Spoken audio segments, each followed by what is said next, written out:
Good morning, everybody, and welcome to Tuesday, April 14th lesson on AP Chemistry. We're very excited to have you back today. Um, Lots of great material for you about kinetics. Moving on to a new chapter, and we're really excited to share it with you. My name is Mr. Byrne. I'm coming at you from Glenbard West High School, just outside Chicago in Glen Ellen. Go Hilltoppers. Like I said, we're moving on to Unit 5 today, which is all about kinetics. Really nice, neat look at some equations, some connections back to your math classes, and some new ways of looking at equations from what we've looked at before. So like I said, I'm really excited to share this with you. Just a couple of quick reminders, like we want to tell you about at the beginning of every lesson. apstudents.org/exams2020 is your go-to for all sorts of information on all these topics that I listed over here on the right-hand side. If you have any questions, either check these out, send it to your teachers. You can log into this FAQ page and get lots of information about any questions that you have getting ready for our exams coming up. Hope you have a big smiley face target on Thursday, May 14th, 2020 for our testing date. Here in Chicago, we're going to be taking it at 1 o'clock, but based on your time around the world, you're going to be adjusted to a different time, but we're all going to be taking the test at exactly the same time. So we're excited to tackle that in just exactly a month from today, right? There you go. Very exciting. The format, just to remind you, you got 2 questions. You'll have 25 minutes to read and respond to the first one, 15 minutes to read and respond to the second one. And the focus really is going to be on your ability to explain phenomena, draw conclusions, analyze systems, support claims. So I hope that you've seen a lot of examples of how we're having you practice that over the past couple of weeks, and we'll continue to do so as we are planning more and more lessons for you. Okay, so let's get to our lesson overview. We'll start today, just like we start most days, with a warm-up and a review of yesterday's lessons from Mr. Fairbaugh. We'll go through the what you need to know and some practice, and then we'll finish up with some AP exam practice. Feel free at any point, like we remind you every day, you can stop this and review something that we said if we're going too fast. If I ask you to do a problem, then you should absolutely stop, try to do it, have a piece of paper, scratch paper. Today, you shouldn't need a periodic table, but never hurts to have one. If you have a copy of your equation sheet from AP Chemistry, that would be a great thing for you to have next to you too, because I'm going to point out a couple of things. And as you've probably noticed over the past couple of days of my lessons, I've been relying on this open source textbook, OpenStax. We have just a couple of images for today, but a couple of ideas that were really good in their text, and I want to share them with you as well. If you don't have your textbook at home, this is a great one to look at, but as usual, refer back to your textbook as a good resource for you, whenever you need it. Okay, so the topics we're going to look at are the first 3 topics in Unit 5 on kinetics, reaction rates, rate laws, and concentration changes over time. We'll be looking at integrated rate laws, how they differ from the rate law proper. And the skills we'll be looking at, you can see listed over here on the side: provide justifying or reasoning to justify a claim, relationships between variables. I feel like we've hit this one a lot lately. That was a great one. And then identifying theories, definitions, and mathematical relationships. So there's going to be a lot of connections between 5C and 5B today. So our warm-up is just a review of those problems from yesterday. If you have not had a chance to try these on your own, it's a great idea to stop at this point. Go back and look at yesterday's lesson. You can even, if you just want to look at the homework, zoom to the end and pick up those homework.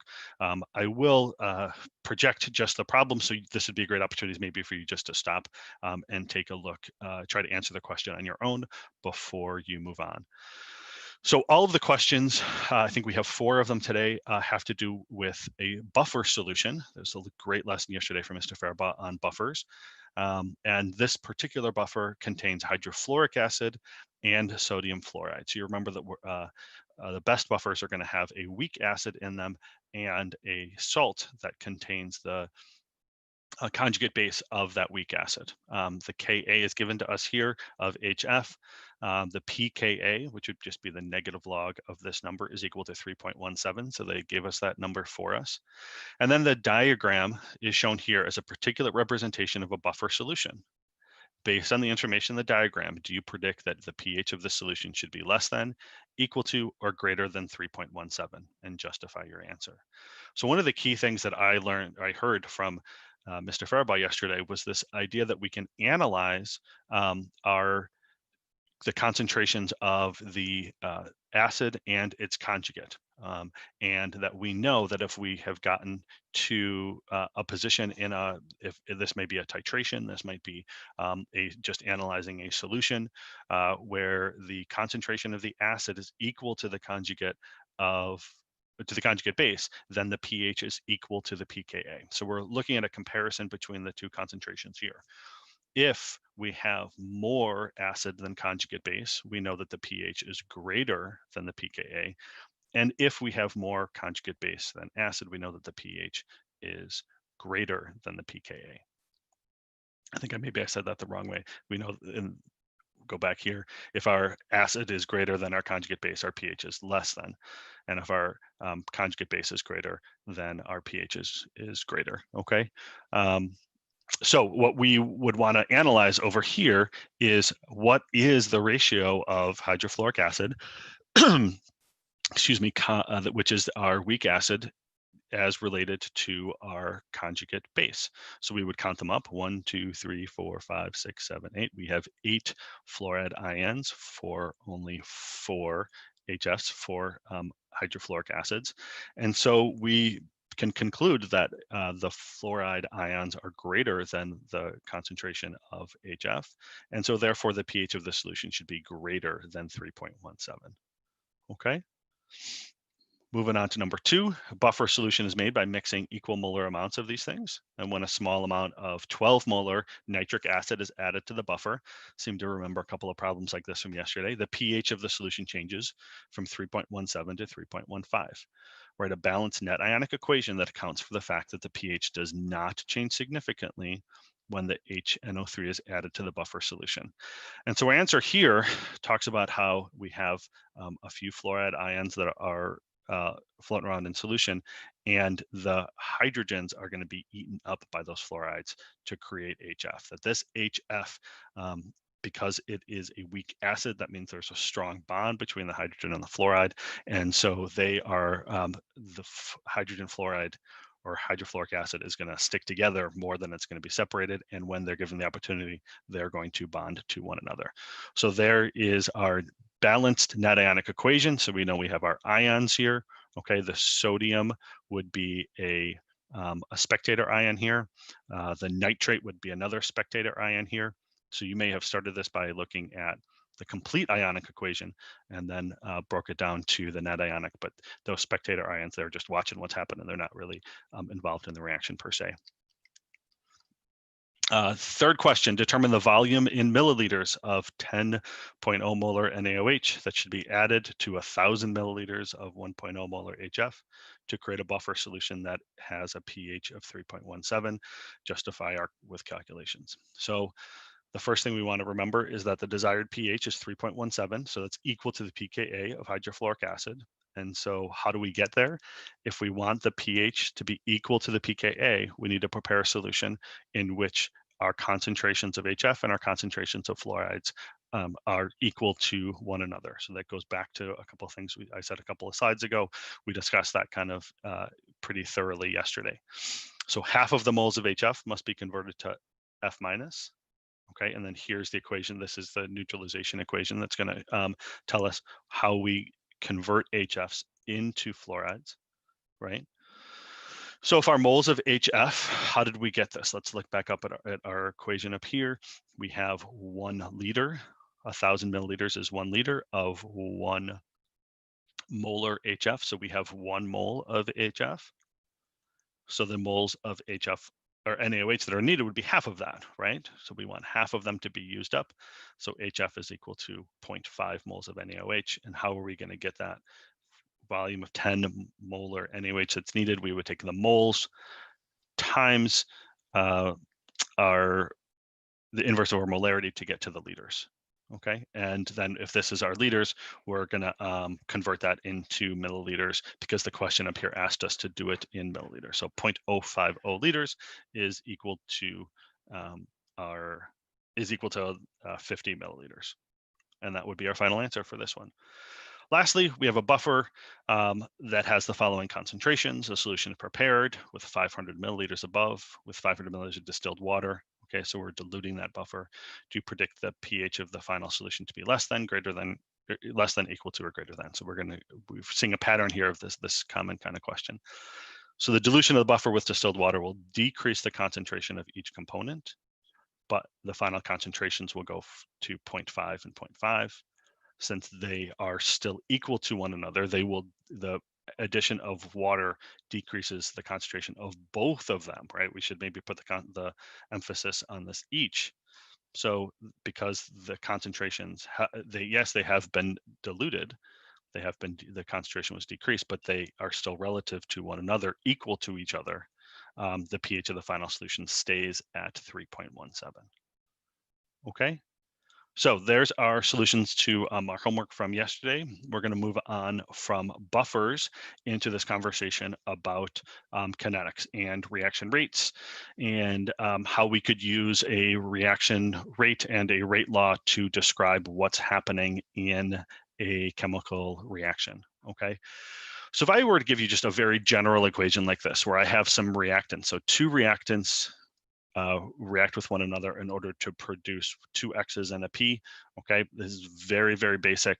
Trying to keep the letters pretty simple for you. What we can say is that we could look at how the concentration of this reactant changes as a function of time. And we would call that the rate of decomposition. So how is this decomposing? How is this breaking down in order to make our products over here? And we'd say the rate of decomposition is negative because it's decomposing. We're losing reactants. Change in concentration of reactants over change in time, which we would simplify that way. And we could write with our deltas over here, delta R over delta T. So delta R concentration over delta T.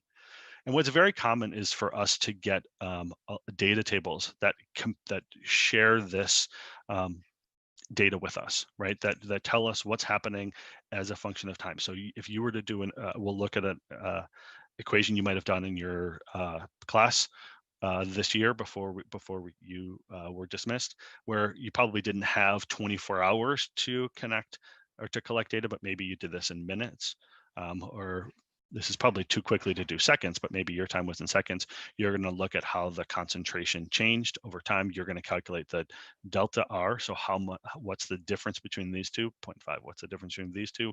0.25. You see how our changes over here. This is our change in concentration of R. What was our change in time? It's consistent, right? That's a good laboratory technique that we always had the same time difference. And then we calculated our rate of decomposition in moles per liter per hour for this one, right? And we can see that our rate here is, it's always negative, but the rate is actually getting smaller. And so if we graphed it, what we would see is we have initially the slope of this line right here. Okay, and your math teachers would be really excited if we talk about a rate and a slope as the same thing. Your physics teachers will also be excited if we talk about it that way. You see that the slope of the line over here is much greater, and it's starting to gradually get closer to zero right here. So it's going to flatten out at some point, or theoretically flatten out. It would continue to go on until we had absolutely no reactants. We could write a reaction rate similarly for the rate of appearance of a product, right? So what you notice is missing here is our negative signs. So this would be positive numbers, right? I put some pluses over here. And what's interesting about this is that we can use stoichiometry to relate the rate of disappearance of R to the rate of appearance of P, right? And so these numbers probably look familiar to you, okay? But they are, because every time we use up two reactants, we're only making one product. These numbers are going to be smaller, even though they are similar. The math that we would do to calculate any of these things would be the same. Okay, so in class, you may have collected some kind of data like this, and then, or maybe you counted bubbles, or maybe we'll look at a couple of examples in a minute. But you would collect these two columns of data in class, and then you would have to calculate the everything over here from there. But my point here is talking about the fact that we have our, we could talk about the rate of disappearance or the rate of decomposition of a reactant and or the rate of appearance of a product. Both of them are going to be related to one another and obviously connected. So here would be a graph of the rate of appearance of a product. Again, we have a pretty high positive slope here, but it's decreasing in its slope. So if we imagined a tangential line right here, that would give us the instantaneous slope. And as we move that along this line, it would be getting closer and closer to zero. And so then it's interesting if we put the two of them together. And this graph, R is our reactant that's decreasing, product is the P that's increasing, right? And then we could go so far as even add in that other product in there. The X product, the second product, the third species in this reaction. And what we see is that the rate of the reactant decomposing or disappearing and the rate of the products appearing are all stoichiometrically connected to one another, but they're not necessarily exactly the same, right? So if we had a sort of a complicated equation like this, okay, that we're told that the rate of disappearance of bromide ions at a particular moment during a reaction, okay, so this is instantaneous, right? I talked about if we're going to look at this graph and say the instantaneous slope that's going to change, we would want to compare apples to apples, okay? So we're looking at the same time for all three of these situations. At a particular moment, the rate is 3.5 times 10 to the minus fourth moles per liter per second. Okay, so if that's for bromide, can you tell me what the rate of appearance for bromine is over here? Or what the rate of disappearance for hydrogen, or the rate of disappearance for BrO3, bromate? What I'd like to do is let's talk about your favorite. Have we done ice cream yet? I don't think we've done ice cream. So if your favorite ice cream is vanilla, let's go with, you do problem number one. If your favorite ice cream is chocolate, go ahead with problem number two. And if you have a different favorite kind of ice cream that's neither vanilla nor chocolate, why don't you go ahead and do problem number three. You can pause the video here, write out your solution, and I'll give you your answers in just a second. Okay, so what I would do in solving each of these is I would just multiply these numbers by the mole fractions of what from the equation. So we started out with the reaction, or with the rate that was given to us, okay? And we're gonna say that every time that 3 moles of bromine are produced, 5 moles of bromide are used up. So I can multiply by 3/5 to get to 2.1 times 10 to the minus fourth. The disappearance of hydrogen would be 6/5. So 6 moles of hydrogen for every 5 bromides. So we get an answer like this. And the disappearance of bromate is 1/5. So you may have been able to do some of these in your head, but I would imagine you'd need a calculator for some of them. Now let's think about what the signs on these should be, right? So we have some inconsistency in terms of our signs. If this is the disappearance of bromide, we would probably talk about this as a negative number. I should have included a negative here. Okay, we're going to talk about the appearance of bromine. I would probably have a positive here, and these, because their disappearances, would also be negatives. So that's something that we would want to be a little bit more consistent on when we're looking at our answers. Okay.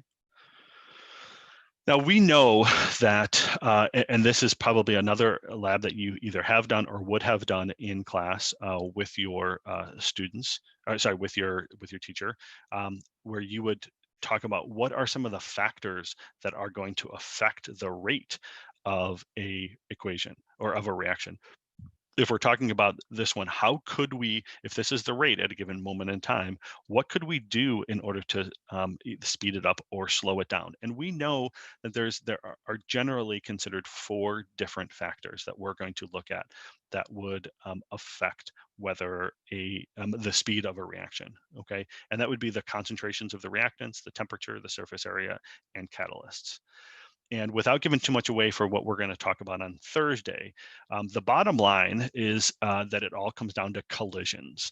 And we talked about collisions a lot when we were talking about the gas laws. So I'd like you to go back and think about, kinetic molecular theory really only relates to gases in a closed container. So I'm not saying that this is the same as kinetic molecular theory, but the idea that collisions are a central idea in what's happening in chemical reactions is something that's very, very important. And we'll get into some more examples of that and some more explanation of that on Thursday. But what I'd like you to do just for today is to think, if any of these things are able to increase collisions, they will increase the rate of a reaction. If the molecules of the reactants can collide with one another more often or more strongly, then we are going to have a faster rate. And the inverse is also true. If you have fewer reactions or fewer collisions or weaker collisions, then that's going to cause the rate of the reaction to go down. Okay, so let's look at these individually. So the reactant concentrations, if I increase the concentration, if I have a higher concentration, it would make sense that I would have a faster rate, correct? That means that I'm going to increase the likelihood of the collisions. There are probably going to be more collisions because the reactants are not as far away from each other as they were at lower concentrations. So how do I increase the concentration? Well, I could have something that is a more concentrated solution, less water if it's an aqueous solution. I could lower the volume if it's a gaseous reactants. Anything, I could add more of the solute to the constant volume of solution. Anything that's going to have the reactants closer to one another so that there will be more collisions will lead to a faster rate.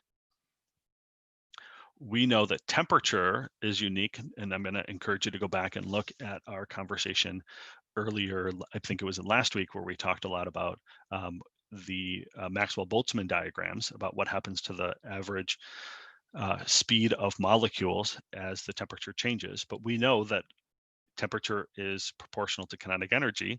So at a higher temperature, you're going to have the molecules moving faster. Well, moving faster does 2 things. It either means that there's more collisions, or it means that those collisions are even stronger with one another, which we'll go into more specifically on Thursday.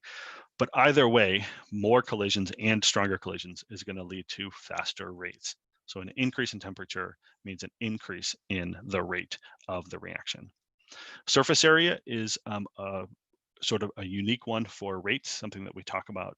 We don't talk about in many other places. But what you'll see typically here is whether you added a larger piece of the molecule of the substance to the beaker, or you crush it up, whether you dissolved it in water. I guess that's not a good one, but if you have like a 1 chunk versus 2 chunks of solution. So if we have a box of sodium per se that's in a block like this versus we cut it in half, well, now the surface area on those boxes in the middle is twice as big, right? So increasing surface area just increases the likelihood of collisions.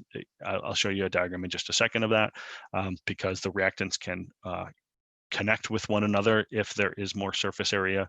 I like to talk in my class about if I did have that big chunk of sodium and the water was trying to react to it, the water can't travel all the way to the center part of those molecules. So in essence, those molecules are blocked by all of the molecules on the outside. And so we want to give collisions a possibility to happen by breaking up molecules into the largest amount of surface area, right? Which means the smallest pieces, the smallest particles.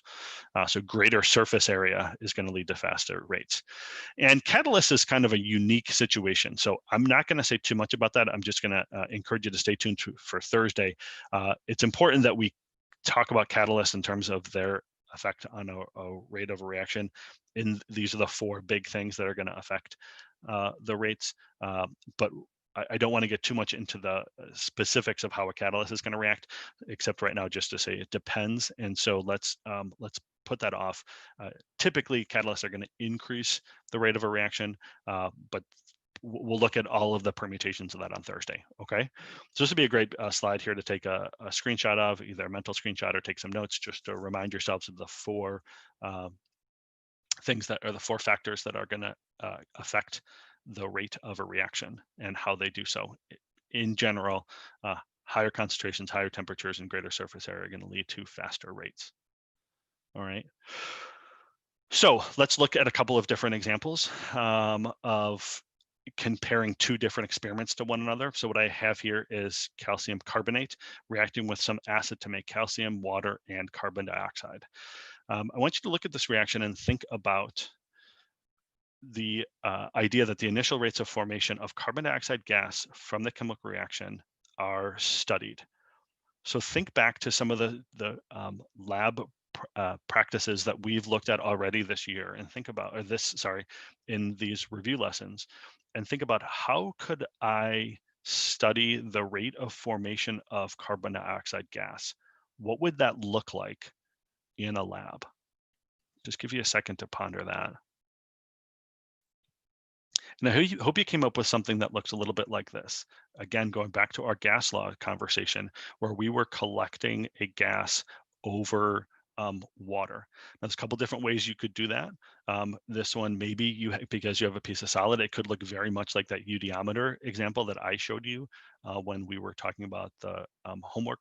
You may just have something that looks like this, where you have a reaction producing gas, you have a glass tube that's going to run underneath some water, and as the gas is produced, it's going to displace some of the water. Now, if we wanted to be very specific, we may put a graduated cylinder here. We may put something like a eudiometer so we can measure the volume, but there's multiple different ways to do it. Just wanted to remind you, because this is a unique situation. How are we going to measure this rate of formation? Oh, well, we would probably do something like volume of gas produced. We also could do something with pressure. There's a couple different ways we can do it. Go back and look at your gas laws for further conversation of that. All right. So if we're looking at these 2 experiments, experiment number 1 and experiment number 2, the question is, which one, if any, will have the faster initial rate of formation of carbon dioxide gas?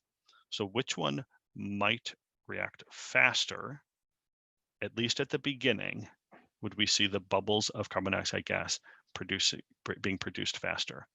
And so what we're going to look through here, this is a very common theme today, is we're going to try to find what's the difference between experiment number 1 and experiment number 2.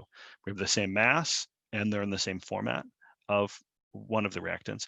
We have the same volume of the other reactant. Here our concentrations are different, so that says to me, maybe that's going to be the key to what I'm looking at, but let's just make sure. Oh, yep, and our temperature stays the same.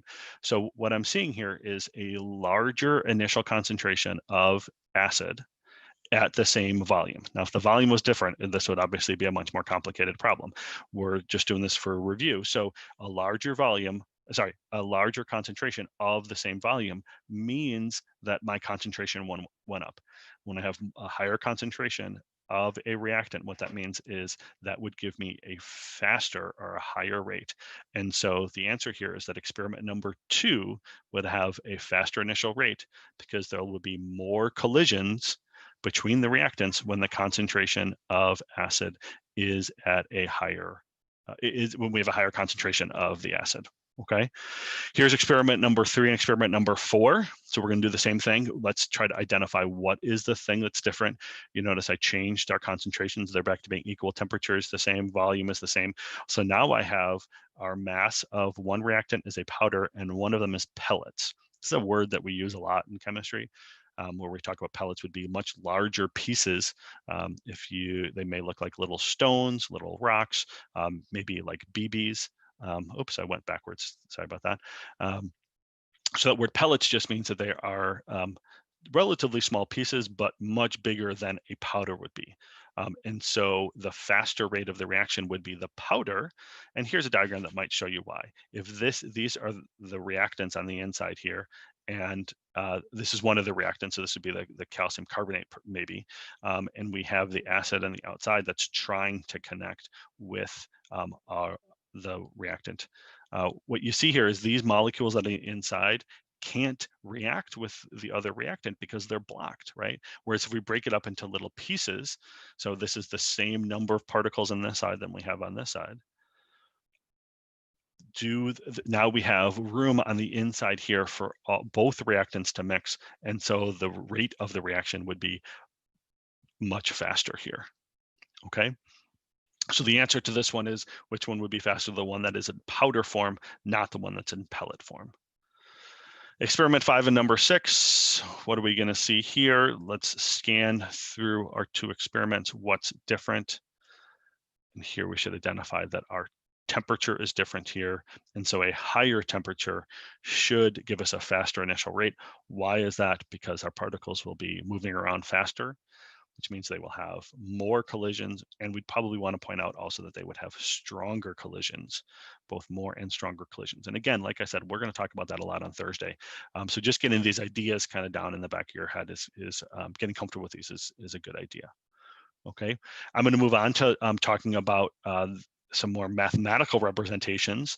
Okay, so we've spoken very much in general about particles and what's happening at a macroscopic level. So now let's look at the variables and try to relate these same ideas to a mathematical representation of what's happening in a rate. Okay, and so we have this idea of a rate law. So if I have given you an equation, again, I'm going to stick with it, just a general one for right now. X plus Y is equal to, or creates Z plus W. We'll look at some specifics in just a minute, but this is a general one. What we can do is write what we would call a rate law.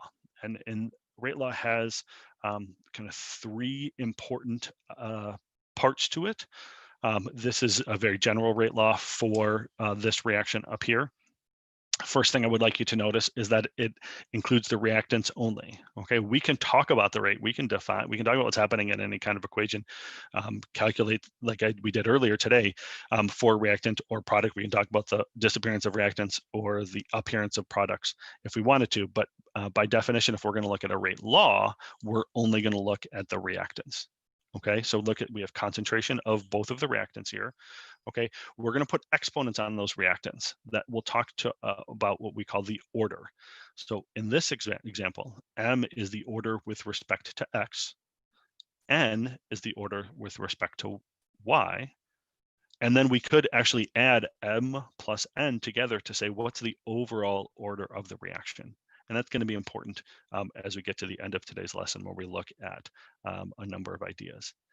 And then the last important part of a rate law is the fact that there is a rate constant. So this is going to define for us what how fast this rate goes. It's going to define help us understand what's happening. We want to remember that it's at a specific temperature.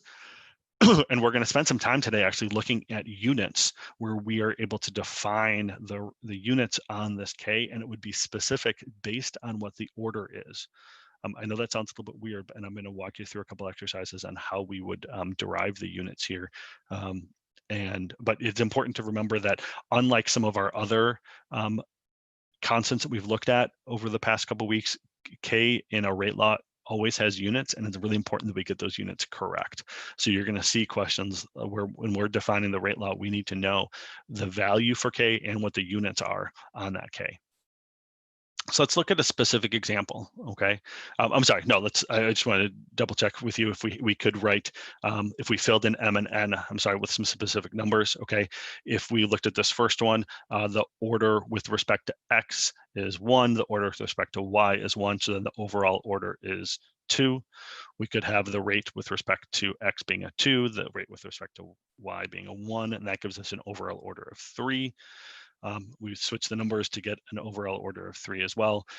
It's important to point out, guys, at this point that we could also have a 0 order.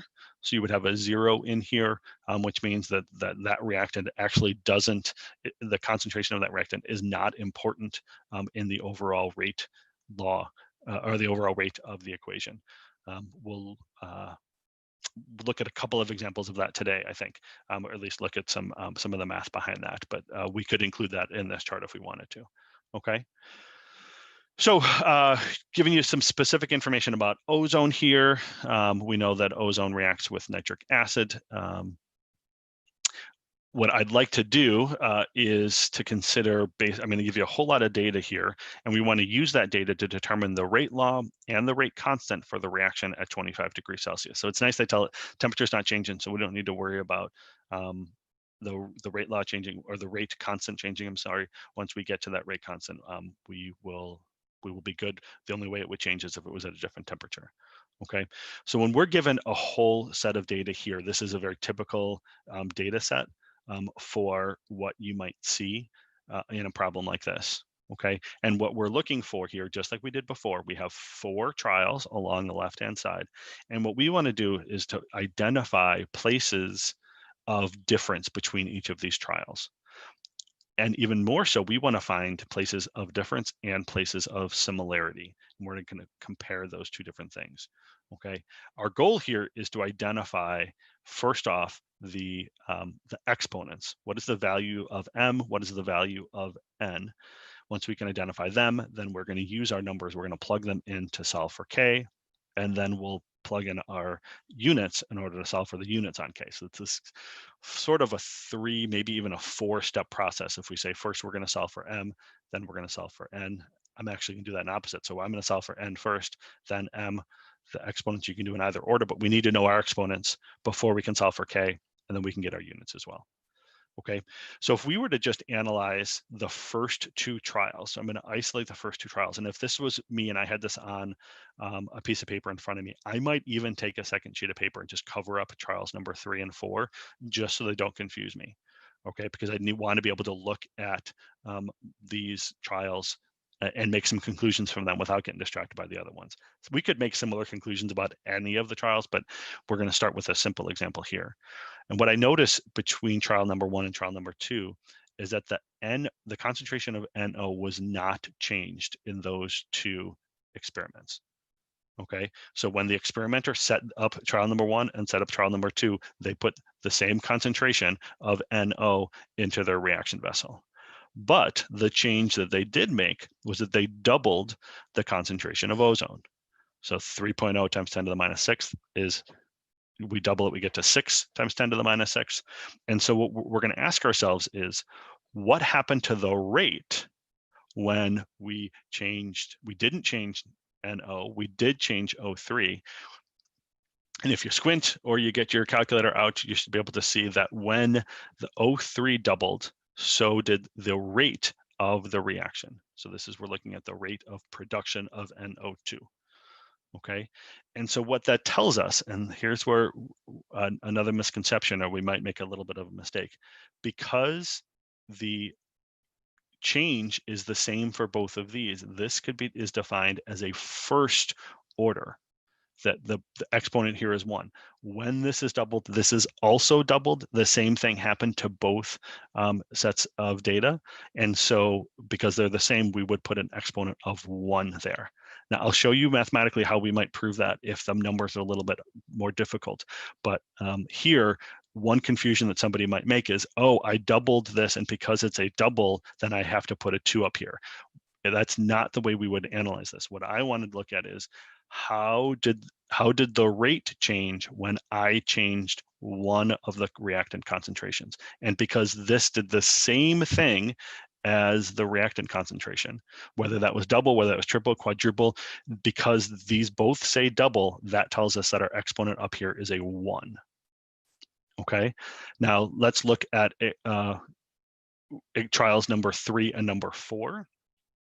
These are 2 good trials to look at because there's no change in the O3, the ozone concentration, but the concentration of NO doubled. And what we should notice over here is that the concentration of NO2 doubled as well. And because both doubled, right, we doubled the concentration here, this doubled, that's going to give us our order for NO of a 1 as well.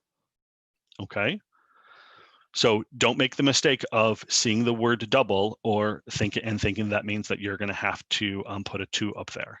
All right. Now we need to solve for the value of k, and this is relatively straightforward. The math is a little bit wonky because you have scientific notation, but we're just going to plug in. We could actually do any of the 4 trials. So I'm going to start with number 1 as an example, and then encourage you to do 3, 4, 2, 3, or 4 to confirm. If it's a constant, it should be true at all situations, right? As long as the temperature does not change. So what I've done here is I've plugged in my rate on this side. I've plugged in my concentrations. I'm going to solve for K first, and then I should get to a value for K of 2.2 times 10 to the 7th. It's a very large number, which is fine. I should be comfortable with that. So I'm going to flash these up on the screen. I'm going to encourage you to stop the video and pick number 2, number 3, or number 4. Just pick one of those numbers, whatever your favorite number is, and confirm that you got 2.2 times 10 to the 7th. And then the last step here, which is where it gets a little bit tricky, is that we want to be able to determine the units. Okay, and I'm going to show you how I would be able to calculate them, and then I'll give you a chart which says basically what we can maybe just remember some of those, and you can decide what your style is to either memorize or to be able to derive these each time. So we've gotten to a point where our rate, we've identified this as our rate for this reaction under these circumstances, okay? And our units, which we came right off of our data table, okay? The rate is moles per liter per second, right? So molarity per second. The K that's in here is sorry, K just stays in there, but this concentration is moles per liter, okay? So should be able to say that K is moles per liter seconds.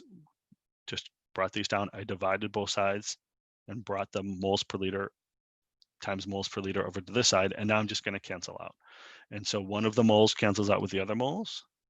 One of the liters to the -1 cancels out with the other liters to the -1. And nothing else cancels out. So then I'm going to simplify into liters over moles times seconds. And typically in AP land, we would write those all with exponents. We'd say that that's equal to liters times moles to the -1st times seconds to the -1st. Okay. So take a second and listen to that again. I'm running short on time here, so I'm going to keep moving on. But if you want to see my derivation of that again, or how I calculate that, please stop and rewind and go ahead and watch that. Watch that again. Okay. So our final answer here is that our rate is 2.2 times 10 to the 7th liters moles to the -1st, seconds to the -1st, times the concentration of NO times the concentration of O3. So there's our final answer, where we have the rate law and we have the rate constant with our units on it. Okay. Let's walk through one more where the numbers are a little bit more complicated. Okay. Here, I'm going to look at reactions number 1 and number 2, and I'm going to see that the first, when I doubled the reactant, I quadrupled the rate. Okay, and so this is an example of where they are not the same, and so because our the relationship here is the rate did twice as much as the change in the concentration, I'm going to put a exponent on our rate up there as a 2. Now you might get to the point where I would actually confirm the same thing would be right there. Like I said, it should, if this is the rate law, it should work in all circumstances. If your numbers are such as they are here, a little bit harder to see, you might want to have more of a mathematical way to break this down. So you certainly could take 2 different sets of data and plug them into your equation and then solve for X. The math here is a little bit trickier because we have to use some logs in order to isolate that X over there. But if we set, let's look and see which experiments did we use. I used trial 1 and trial 2, I believe. But again, you could use 2 and 3, 1 and 3. Any of them should work because this rate law is a law. I'm going to simplify both sides. The K cancels out. I haven't calculated K yet, but it cancels out in this circumstance because it's K over K, whatever it is, it's going to cancel out. I could take the log of both sides in order to isolate the X or bring the X down from the exponents. x is then equal to natural log of 2.5 times 10 to the minus 1 minus first, did I say 1th? Excuse me there, divided by the natural log of 5 e negative 1, and that is equal to 2 as well. And so that we're just confirming there what we sort of already knew. What I'm giving you here is just a methodology where you might want to be able to solve for x when the numbers don't jump off the page at you like they have in those other two equations, or those other two problems, okay? And there is, let's look at our units. Okay, so now we're going to solve both for k and for our units. Okay, so we've confirmed that it is a second order reaction. We can plug in any of our numbers. I've included our units here. And we come up with an answer that is 6.73, 10 to the minus 6th. And you notice that there's those units, while they're weird units, they are actually consistent with the one we had before. That other reaction was also an overall second order reaction and had the same units. And you'll see that if we can identify whether it's a zero, a first or second order, the units are going to be consistent across all of those. Okay, now so there's our final solution to that problem. Okay, looking on in this last couple minutes that we have together, what happens if instead of looking at a rate law that compares the rate to the concentration, I want to look, because that's what is happening here, right? The rate law, which we know looks like that, relates the rate of a reaction to the concentration of the reactants, yes? Okay, so what we could do is we could integrate this, and your math teachers would be more than happy to talk to you about how to take the integral of any of the rate laws in order to relate the concentration of a reaction to time. And the whole purpose to this section and to the integrated rate laws is to relate concentration of a reaction to time. So we can do problems where you say, how much of this do you have after a certain amount of time, rather than what is the rate as a function of the concentration of this reactant. Okay, so if I gave you a reaction, A turns into B, and I told you that the rate law was K times the concentration of A to the first, I hope you recognize that as a first order rate law. Or yes, a first order rate law. That's a reaction is first order. Okay, and if I integrated it, again, talk to your pre-calc, your calculus teacher about how we would go from this initial reaction to the natural log of A is equal to negative KT plus the natural log of the initial concentration of A. All right, that's a pretty cool derivation of it, but we don't have time for that today. One of the many reasons why we would do this is because this looks very much like y is equal to mx plus b. I'm writing it in this line formation because we will look at some graphs. And if we were to put the natural log of A at a specific time, okay, on the y-axis, and we put time here on the x-axis, we should get a straight line. And even more so, for a first order reaction, we can see that the slope m here is equal to negative k. So this is super useful for being able to solve problems. And that part of your homework today is to be able to look at what kind of a graph is forming a straight line. And if we take some data and we from an experiment and we manipulate it in several different ways, we make 3 different kinds of graphs, only one of them would be a straight line. And the one based on what's a straight line, we will know whether it's a zero order, a first order, or a second order. So let's be real clear here. This is a first order reaction, and the straight line is created, the linear relationship is created only when we look at the natural log of A at time t as a function of time. If I were to look at C, just a different reaction, I'm just giving you a different one, different color, and I tell you that the exponent here is 2, you know that this is a second order reaction. So our integrated rate law is actually 1 over the concentration of C at time t is equal to negative KT plus 1/2 of the concentration of C. Again, and our Y is equal to mx plus B. And so our M is actually equal to K, and that should say positive K right there, right? Our M is equal to K. No, M is equal to negative K, I'm sorry. Yeah. Lastly, if we had a zero order, and this is the first time I've introduced a zero order in here for you.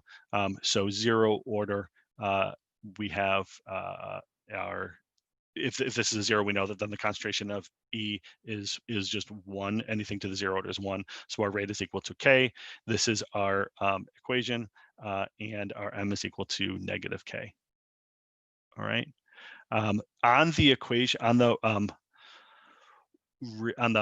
your AP Chemistry equation sheet, you do have these equations are given to you. They're written in a little bit different format.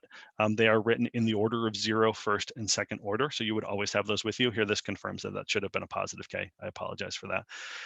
So our second order reaction would look like this. First order would look like this. And so this is our, these are the integrated rate laws for each of these kinds of reactions.